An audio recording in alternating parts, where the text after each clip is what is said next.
In German philosophy, Zeitgeist is a term that aims to capture the spirit of an era. It refers to the particular thoughts, beliefs, or feelings of a specific period of time and place. The best way to define Zeitgeist is through the use of art and literature, for they can capture an immediate and contemporary understanding of culture. In the wake of the postmodernist turn in academia, cultural anthropology has emphasized the importance of ethnographic evidence over subjective interpretations of cultural production. As a result, the discipline has turned a blind eye towards the powerful ability of art to capture contemporary culture. In looking to the book 100 Years of Solitude by Gabriel Garcia Marquez, important issues of post-colonialism, religion, and syncretism emerge through the genre of magical realism. But to define magical realism would be a waste of time, as it evades any one definition. At its core, magical realism is the rational coexistence of the fantastical, magical, or marvelous within the realm of the real.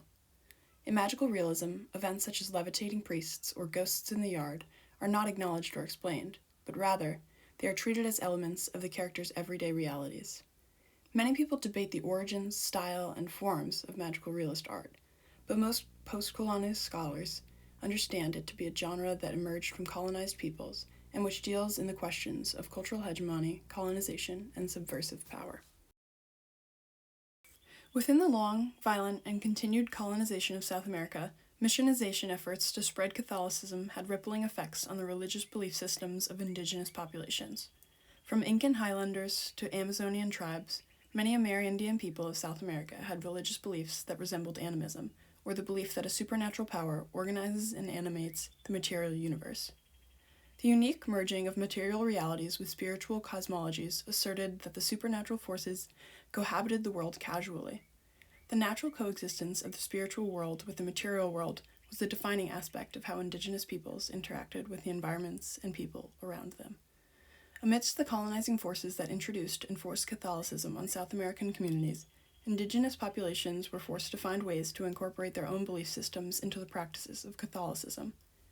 Folkloric tales and beliefs, such as the story of the Virgin de Guadalupe, were interwoven into the spiritual practices of the colonized, such that a new, hybrid, and syncretic form of Latin American Catholicism emerged from the colonial encounters. The religious syncretism that is so central to Latin American identity and spirituality during the colonial period and onward resembles the heart of magical realism, which is the coexistence of two conflicting but coherent realities. The tensions, grandiosities, and strangeness of Latin American magical realism represent and embody the zeitgeist of post-colonial Latin America. Throughout 100 Years of Solitude, Garcia Marquez captures the tensions of Western and non-Western belief systems coming into contact with one another in a way that subtly and importantly addresses issues of time, modernization, missionization, and colonialism within the history of Colombia and Latin America at large.